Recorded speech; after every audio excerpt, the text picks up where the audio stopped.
I was 37 years old, homeless, and curled up in the back seat of my faded blue Honda Civic when a sharp knock on the window dragged me out of a restless sleep. For a moment I thought it was my mother again, her voice still echoing in my head like a curse. "I always knew you'd fail, Claire." But it wasn't her. It was a police officer. His flashlight sliced across my face, bright and cold. "Ma'am, license and registration." Just another parking violation, I told myself. Just another night trying to survive. But when Officer Ramirez ran my license, something changed. His shoulders stiffened, his jaw locked. And when he approached my car again, his hand hovered dangerously close to his weapon. "Step out slowly," he ordered. "Keep your hands visible." My pulse hammered. "Officer, what's going on?" He swallowed hard. "Ma'am, there's a federal flag on your file from 1998. Homeland Security wants your exact location." My blood turned to ice. 6 months earlier, I would have laughed if someone told me I'd end up sleeping in my car. Back then, I was still Claire Dawson, 37, a project manager at a mid-sized interior design firm in Denver. Not rich, not glamorous, but stable. Safe. Or at least I thought I was. My family never let me forget I was the disappointment. At every holiday dinner, my mother, Linda Dawson, would give her usual backhanded compliments. "Claire works hard, for someone with her abilities. Not everyone can be like your sister, Megan." Megan, the golden child. Megan, the successful real estate agent. Megan, the daughter my mother wished she'd had twice. But I still tried. I kept showing up for birthdays, Sunday dinners, family barbecues, telling myself that if I tried harder, maybe they'd love me the way they loved her. I was wrong. The unraveling started on a Wednesday morning in April. I stopped by my mother's house to drop off some paperwork from Dad's old estate. She opened the door, looked me up and down, and sighed like my existence exhausted her. "What now?" she said, arms crossed. "Just need your signature," I said softly.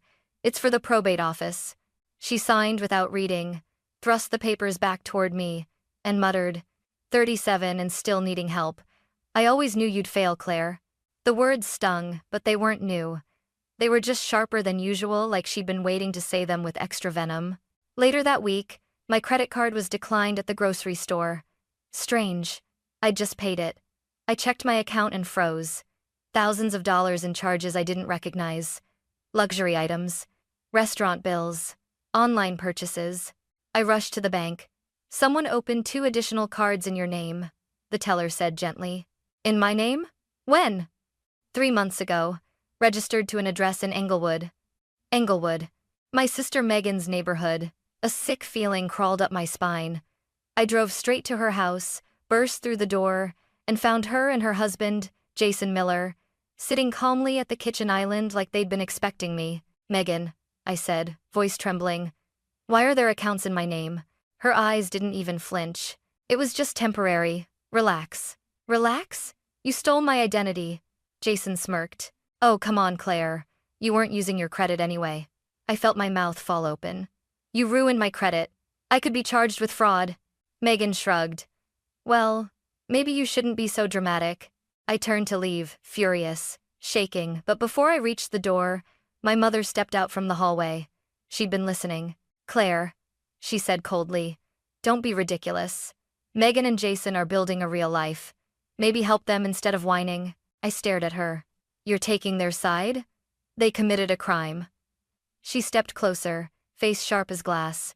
"You won't call the police," she hissed. "You don't have the spine, and you don't have a place in this family if you try." That was the moment something inside me cracked. 3 weeks later, the lawsuit arrived in my name for failure to pay the charges Megan and Jason made. My job cut my hours because of financial credibility concerns. My landlord refused to renew my lease. And when I begged my mother to let me stay a few nights in the guest room, she looked me straight in the eyes and said, "You made your bed, Claire. Now lie in it." So I did. In the back seat of my Honda Civic. In parking lots and side streets. Alone with the echo of her voice following me everywhere. "I always knew you'd fail." If someone had told me a year earlier that I would one day know exactly which Walmart lots were safest to sleep in, which gas stations wouldn't call the cops, and which rest stops had cameras pointed away from the parking lines, I would have laughed. But by month 2 of living in my car, I knew all of it by heart. My Honda Civic became my bedroom, my kitchen, my closet, and on the worst nights my coffin. I lined the back seat with old blankets from Goodwill. I kept a cheap plastic bin filled with crackers, fruit cups, and bottles of water. Every morning, I brushed my teeth in the cracked mirror at a gas station off Colfax Avenue, pretending I was just passing through. But the truth was brutal. I had nowhere to go. Every time I thought I was getting used to it, something small would break me again, like trying to wash my hair in a public bathroom sink, while two teenage girls whispered behind me, "Is she homeless? I think so. Look at her stuff." I pretended I didn't hear, but I heard every word. Nights were the worst. There's a certain kind of silence that only exists in a deserted parking lot at 2 a.m. Heavy, hungry, waiting. Trucks rumble by, random footsteps echo. Sometimes men knock on windows. Sometimes they don't knock at all. I learned to sleep with my keys in my fist, pointing between my fingers like claws. I learned to wake at the slightest shift of sound. I learned to ignore the cold that bit through my thin jacket. But what I couldn't ignore was the voice in my head. Not mine. "Mais toi, you always make everything worse, Claire. This is who you are. You were born to disappoint." Those phrases lived in my skull, louder in the dark. One night, after being woken up by a security guard banging on my window, I drove behind an abandoned outlet mall, parked, and broke down completely. I slammed the steering wheel until my palms hurt. "I'm not a failure," I whispered. But even I didn't believe myself. I thought about calling Megan. I even hovered over her contact. But I knew exactly what she'd say. I could hear her voice. "Claire, you can't make your problems my problems." Jason would laugh. My mother would say something sharp enough to slice skin. So I stayed quiet. Invisible. Like they had always wanted. My health began to slip first. I got headaches that lasted for days. My eyesight blurred when I was exhausted. And my chest grew tight from sleeping curled up in a car seat. Then the job offers slowed. Then stopped. One afternoon, I was sitting in a McDonald's using the free Wi-Fi when a woman approached me, smiling politely. "Hi. Sorry, are you okay? You seem tired." I forced a smile. "Just working." Her voice softened. "You've been here since morning." I didn't know how to answer. I felt exposed. Like my homelessness was printed on my forehead. That night I cried until my throat burned. I whispered into the darkness, "God, please. I just need one break. One sign. Something." But the only answer I got was the buzzing street lamp outside flickering like it was about to die too. Then came the night everything changed. A Tuesday. Or maybe Wednesday. I'd lost track. The cold seeped into my bones as I pulled my jacket over my chest and tried to fall asleep. I didn't notice the patrol car until the red-blue glow washed over the inside of my Civic. Then the knock came. Sharp. Authoritative. The knock that would tear the lid off my entire past. The knock from Officer Ramirez. The knock wasn't loud, but it hit me like a gunshot. I jerked upright, my heart slamming against my ribs. For a second, I had no idea where I was. Only when I saw the cracked dome light, the pile of clothes on the passenger seat, and the frost gathering at the corners of the window did it click back into place. The Civic. The parking lot. Another night of trying to survive. I wiped the condensation from the glass with my sleeve and froze when I saw the uniform. The officer's flashlight swept across my face, bright enough to sting. "Ma'am," he said, voice firm but not unkind. "Roll down your window, please." I cracked it open an inch. Is everything okay?" "It's 1:47 a.m. This lot is closed after midnight. License and registration. Just a parking violation," I told myself. I'd had worse nights. My hands shook as I fumbled through my purse, but I forced a smile when I handed him the documents. He nodded and walked back to his patrol car. I watched him in the mirror, the way his silhouette glowed blue-white as he typed into his dashboard computer. I'd seen this a dozen times. Officers always checked if I had warrants, unpaid fines, anything to justify making my night worse. But this time, something was off. He leaned closer to the screen, squinted, typed something else. Then he went very still. I saw his posture shift, shoulders tensing, head tilting like he was reading something he couldn't believe. He looked at the monitor again, harder this time. Then he stood up straight. Too straight. He pressed the button on his radio. The calmness in his voice was gone. "Dispatch, this is Unit 8. I need you to confirm a federal notation on a civilian file." My stomach flipped. Federal? He spoke again, short, quick sentences I couldn't hear, but when he stepped out of the patrol car and started walking toward me, the air changed. His hand hovered near his holster, not grabbing it, but close enough to terrify me. "Ma'am," he said, stopping a few feet from my window. "I need you to step out of the vehicle. Slowly. Keep your hands where I can see them." My throat closed. "Officer, what did I do?" "Just step out, okay? Nice and easy." I opened the door, cold air rushing in like a slap. My legs trembled as I stood up. I could hear my mother's voice again. "I always knew you'd fail, Claire." The officer, Officer Ramirez? I could now read on his badge, kept his flashlight trained on my chest. "Turn around for me." I did. "Hands on top of your head." My breath came out in shallow gasps. "Please, you're scaring me." "I'm sorry," he said quietly. "I don't want to, but this is protocol." He guided me to sit on the curb, his light still on me. I wrapped my arms around myself, shivering. "What's happening?" I whispered. He paused like he didn't want to say it. "Ma'am, when I ran your license, something came up." "What came up?" He took a slow breath. "There's a federal flag on your file." My pulse rocketed. "A what?" "A federal flag," he repeated. "An old one, from 1998. The world tilted. The explosion. Chew, Ethan. The night that scarred me before I even understood what fear was. I shook my head hard. That can't be right. I was 12 years old." Ramirez crouched down so we were eye level. His expression was apologetic and alarmed at the same time. "I don't know what it means yet," he said softly. "But when these flags pop up, we're required to notify Homeland Security immediately." My breath hitched. "Homeland Security?" He nodded. "And, Claire," they responded. Fast. He lifted his radio. "They want your exact location. They said they're sending someone right now." My vision blurred. My hands went numb. The past, the one I'd spent decades burying, was clawing its way back to the surface. Ramirez kept talking, but his voice sounded far away, because deep down, I already knew. This wasn't a mistake. This wasn't random. Something that happened in 1998 had been following me, waiting, watching. And tonight, it had finally found me. I don't know how long I sat there on the curb, knees pulled to my chest, breath fogging in the cold air before I noticed the headlights. They weren't police headlights. Too large, too dark, too quiet. A black SUV rolled into the empty lot like a shadow sliding across ice. No sirens, no flashing lights, just slow, deliberate movement. Officer Ramirez straightened immediately. "They're here," he muttered. My heart stopped. I watched the SUV park directly in front of my Civic, blocking it in as if expecting me to run, even though I was shaking too hard to even stand. The back door opened. A woman stepped out, tall, dark coat, badge clipped to her belt, expression unreadable. She walked toward me with the kind of composure that only comes from years of dealing with danger most people don't even know exists. "Claire Dawson?" she asked. Her voice was cool, professional, but something in her eyes softened when she saw my state.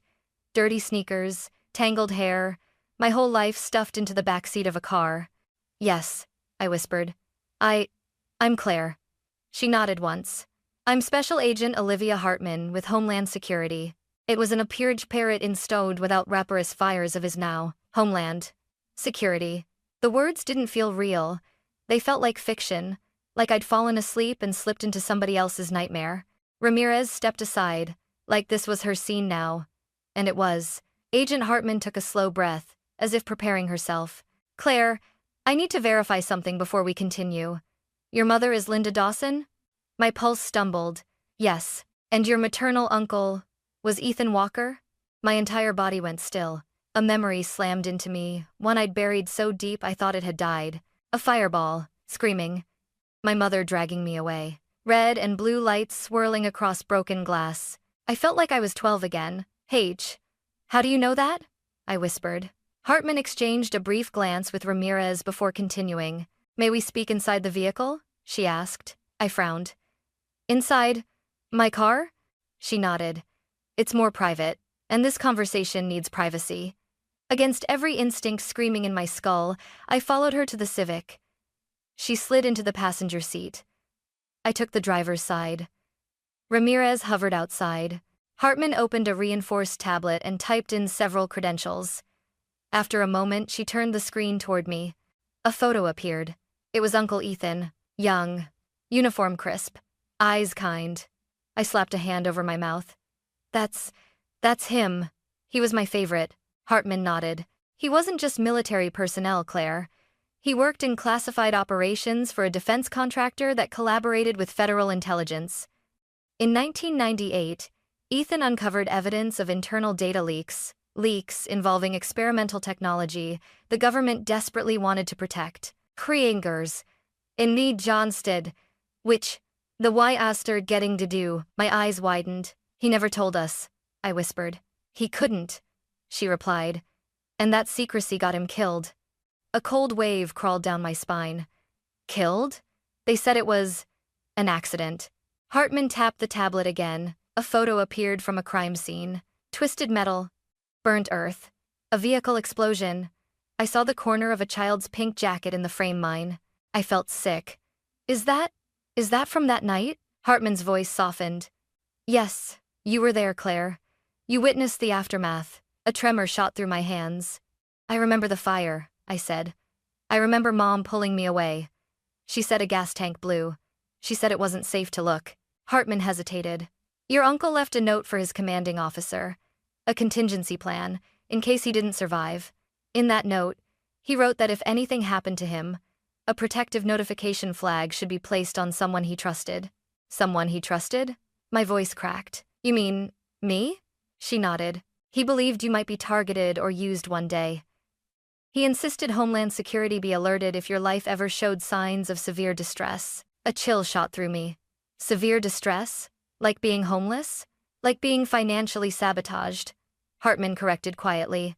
Like being isolated. Like losing your housing abruptly. Like someone systematically dismantling your stability. My breath caught. Someone systematically dismantling my life. Megan. Jason. Mom.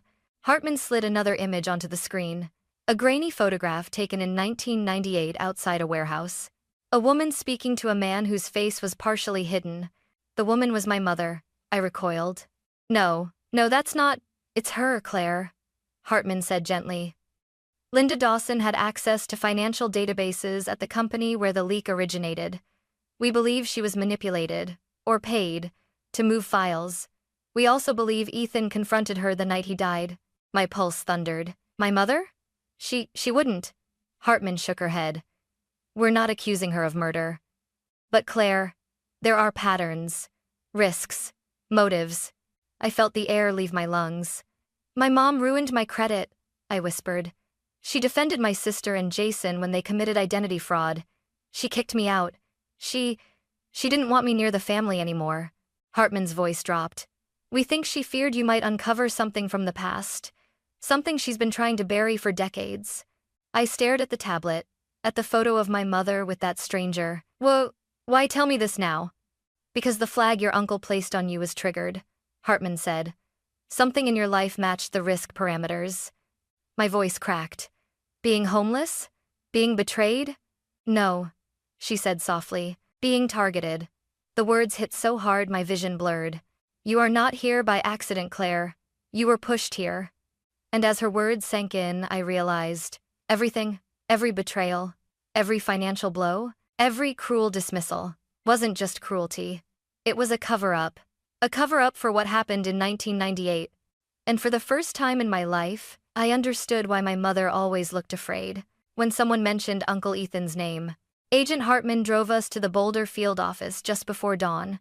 The building was cold, metallic, and too bright. Every fluorescent light felt like it was aimed directly at my fear. They gave me a cup of tea. My hands shook too badly to hold it. Claire, Hartman said, sitting across from me. I'm going to show you something that may be difficult. But I need you to understand why your uncle flagged you. I nodded, even though every nerve in my body screamed no. She tapped her tablet. A new image appeared, a scanned document. Faded edges, government stamps. The heading read, Classified Interview, Linda Dawson. May 12, 1998. My throat closed. That's my mother's name, I whispered. Yes, Hartman said. She was interviewed after your uncle's death. My pulse hammered in my ears. She played an audio file. A low, shaky female voice filled the room. I didn't know they'd kill him. They told me it was just files. I didn't know Ethan would find out. I grabbed the table. No, that can't be her. Hartman paused the recording. Claire, please. That isn't her voice, I insisted. My mother wouldn't cry like that. She would never admit weakness. But the truth strangled my sentence. She would cry, if her fear was big enough. Hartman continued softly. Your mother was working as a financial clerk for a defense contractor. Someone approached her, someone connected to the leak, and paid her to move encrypted files into a vulnerable directory. She didn't know what was in them? I whispered. Hartman shook her head. Maybe not. But she knew it was wrong. She knew it could hurt someone. I covered my face with both hands. And Ethan found out. It's Ternixably, yes. And confronted her? Yes. I felt like the ground was tilting under me. Why didn't they arrest her? I demanded. She cooperated, Hartman said. She provided names, contacts. That information helped us, but it was too late to save Ethan. After that, Linda Dawson disappeared from the investigation. I laughed, a hollow, broken sound. Of course she disappeared. She buried the whole thing under suburbia and PTA meetings. My chest tightened. All the years my mother scrutinized me, all the ways she tore me down, all the cruel comparisons to Megan, suddenly made horrifying sense. She wasn't protecting Megan. She was protecting herself. I felt a bitter taste in my mouth. She hated when I asked about Uncle Ethan, I said. She'd shut me down instantly. Because you were close to him, Hartman replied gently. And because she feared you might remember something from that night. My voice cracked. But I was 12. I barely remember anything. Hartman's gaze sharpened. That doesn't mean you didn't see something. A tremor shot through me. I swallowed hard. Are you saying I'm in danger? Claire, she said quietly. Someone close to your mother, someone connected to that old leak, is active again. We think they're pressuring her. And we believe your family's recent behavior was not random. I felt sick. You mean Megan and Jason opening credit cards in my name, ruining my life, kicking me out? Hartman finished for me. They were isolating you, keeping you weak, distracting you. I shook my head violently. No. My sister is selfish and cruel, yes, but she isn't part of this. She's not this kind of evil. Hartman took a breath, then slid another photo toward me. It was Megan, standing outside a restaurant, talking to a man with the same build, same posture as the man in the 1998 warehouse photo with my mother. My heart stopped. She's working with him? I whispered, voice trembling. Why would she? Money, Hartman said simply. Protection. Or maybe she doesn't even understand who he is. But Jason knew. My stomach flipped. Jason, the calculating, smirking husband who treated me like trash, was involved. I felt a scream rising in my throat. I want to confront them, I snapped. Right now. Hartman raised a hand. No, not yet. They're volatile. And your mother? She's terrified.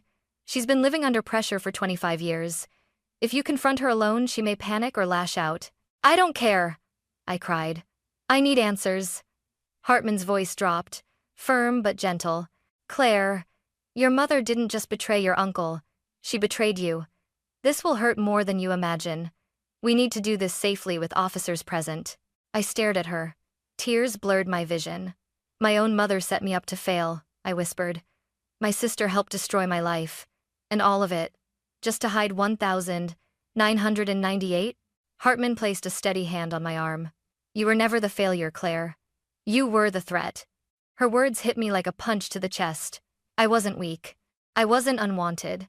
I wasn't the family embarrassment. I was the one person who could ruin everything they'd spent 25 years protecting. I wiped my face. Fine, I said, voice icy.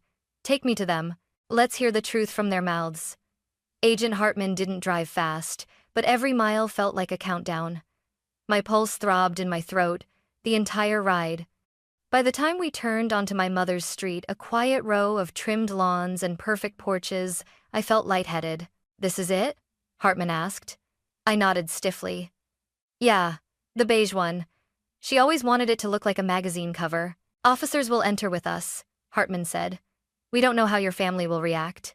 I almost laughed. I do. Two DHS field officers stepped out of the second SUV behind us. Ramirez had followed too, his expression tight with concern. I didn't know why he cared, but I was grateful someone did.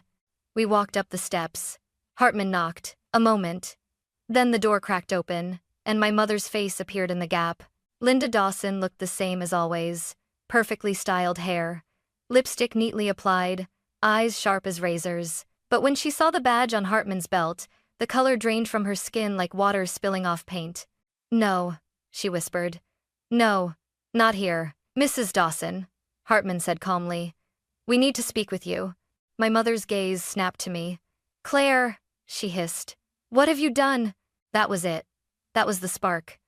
All the years of bitterness, humiliation, and emotional cutting finally ignited inside me.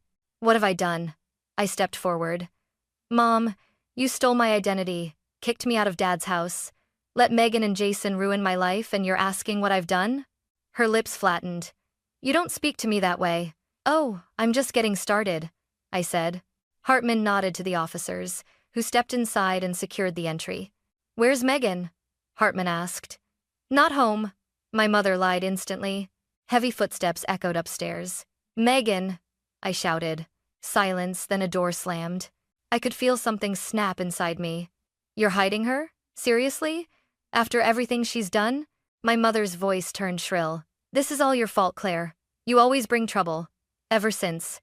Ever since 1998? I cut in. She froze. Her eyes locked on mine. For the first time in my entire life, I saw fear real, naked fear ripple through her expression. "Don't," she whispered. "Don't you dare bring that up." But I had waited 25 years for this. "What happened to Uncle Ethan?" I demanded. "What did you do?" Her breath shuddered. Behind us, the officers stayed silent. Even Hartman didn't interrupt. I took a step closer. "He trusted you, Mom. He trusted us. And you let him walk into an explosion." "I didn't know," she screamed, suddenly. The room went dead quiet. My mother clutched the back of a chair, her whole body trembling violently. "I didn't know they'd kill him," she said, voice cracking. "I didn't know what they were planning. I didn't know he'd confront me that night." My chest tightened painfully. "You worked with them," I whispered. "You moved the files." Her lips quivered. "I needed the money. For you girls, for the house, the bills your father was dying. I thought it was harmless bookkeeping. But it wasn't," I said. "And when Ethan found out," she covered her ears like a child. "Stop. Stop. Mom," I shouted. "Look at me." She looked, and for the first time in my life, I saw the truth in her eyes. Guilt, fear, and a lifetime of running. "I've protected you," she whispered. "I've protected this family for 25 years. You didn't protect us," I said. "You destroyed me." Footsteps pounded down the stairs. Megan appeared at the bottom step, hair tousled, mascara smudged from sleep or crying. She glared at me like I was the intruder. "What the hell is going on?" Hartman turned toward her. "Megan Dawson, we need to ask you about financial documents connected to..."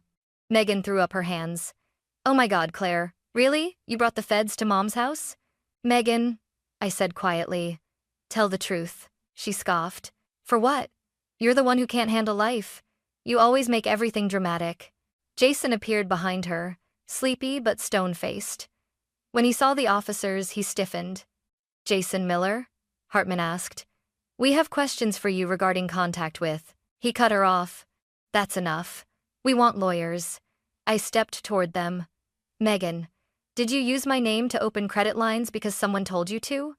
Or because you wanted to ruin my life?" She flinched, not physically, but in her eyes. Jason's jaw clenched. "Don't answer that." But Megan's voice cracked. "They said it would help us," she whispered. "They said you didn't matter." "My God," I breathed. "Mom told you that?" Silence. My mother's face was twisted, guilt and rage battling inside her. Megan continued, voice trembling now. "They said if you stayed out of the family's business, everything would be fine." "The family's business?" I spat. "Covering up a federal crime? Protecting the man who approached Mom in 1998? The same man you're meeting now?" Megan's head snapped up. "You don't know anything. We know. Hartman said sharply. She tapped her tablet. A photo projected onto the wall. Megan, standing beside the same man from the 1998 photo with my mother. My sister's face turned chalk white. Jason whispered, "Megan, what did you do?" Megan shook her head rapidly. "I didn't know who he was. He said he could help us get rid of Claire's debts, fix things, protect Mom." "Protect Mom from what?" I yelled.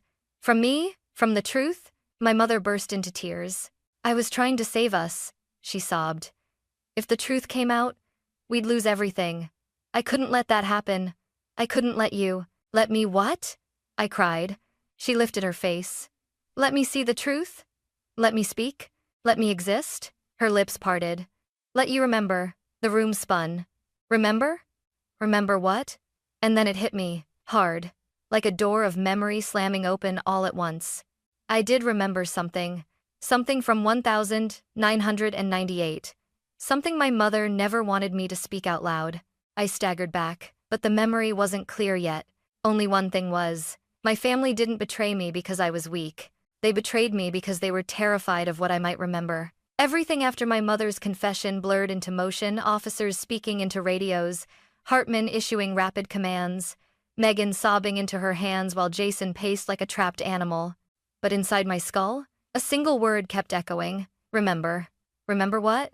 Hartman placed a gentle but firm hand on my shoulder. "Claire, we need to go. Now." "Where?" I whispered. "To the warehouse," she said. "The one from 1998. It's not was never day." My lungs tightened. "The one that exploded?" She nodded.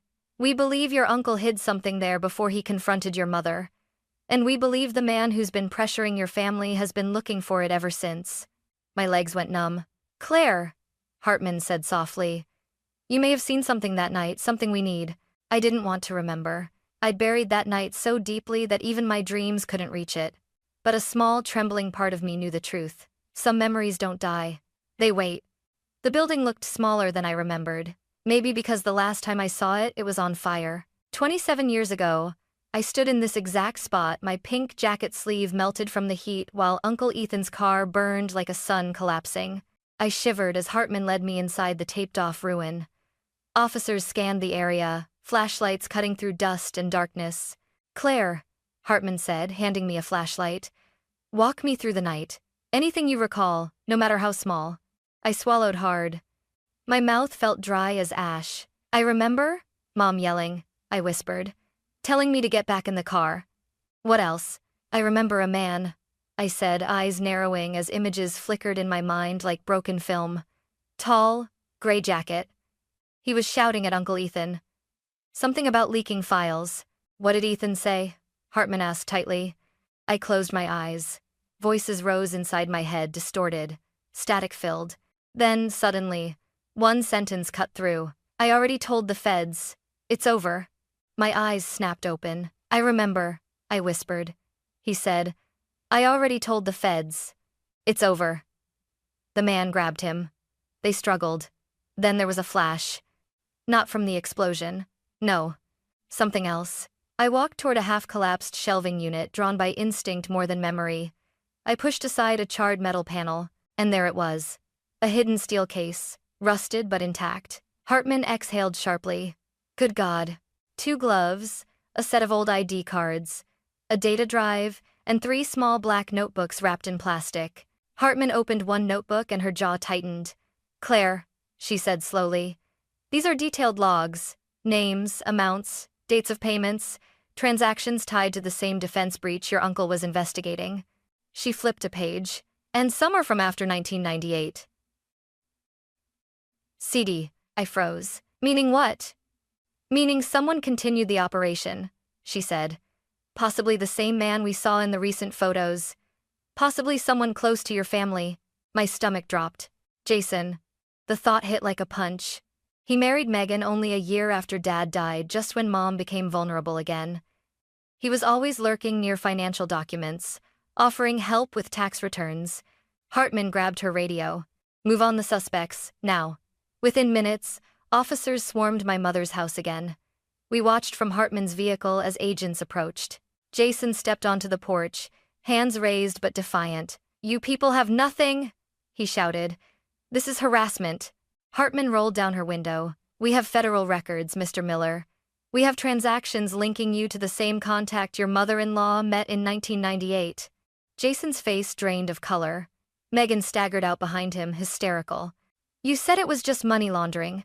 You said nobody was getting hurt. I gasped. What did you just say?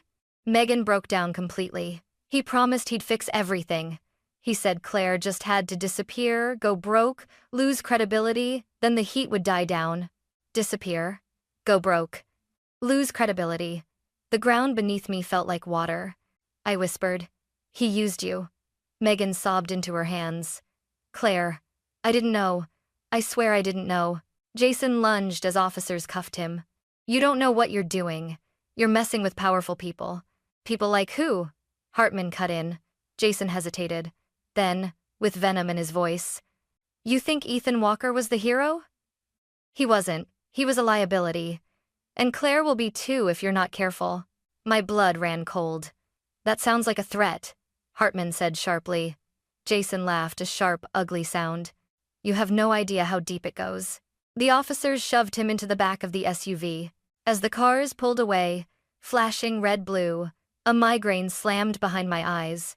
Claire? Hartman asked. Talk to me. I see something, I whispered. From 1998. Something I forgot. What is it? I pressed a hand to my forehead. I wasn't just standing outside the warehouse, I said slowly. I was closer. Uncle Ethan pushed me behind a crate. He told me to stay down. What else? Hartman urged. I saw the man pull something from his jacket. A device, small, square. He placed it under Ethan's car. Hartman inhaled sharply. An explosive trigger, yes. And then... I choked out. The man looked directly at me. Straight at me. He saw me. I speeding of the pus of his expressions. Do you recognize him now? My voice trembled. He's older, but yes. I saw his picture in Mom's folder. Hartman's entire expression shifted. Claire, your testimony just broke a 27-year federal cold case. I staggered back against the hood of the car, breath shaking. Everything I lost, I whispered. My home, my job, my family, all of it. Hartman nodded. It was never because you were weak, Claire. It was because you were the witness. I wiped my eyes, trembling. I wasn't the family failure. I wasn't the burden. I was the threat they couldn't silence. Not then, not now, not ever. The next 48 hours moved like a storm in fast forward. Federal agents raided the man's safe house, the same man who once stood with my mother in that 1998 photo.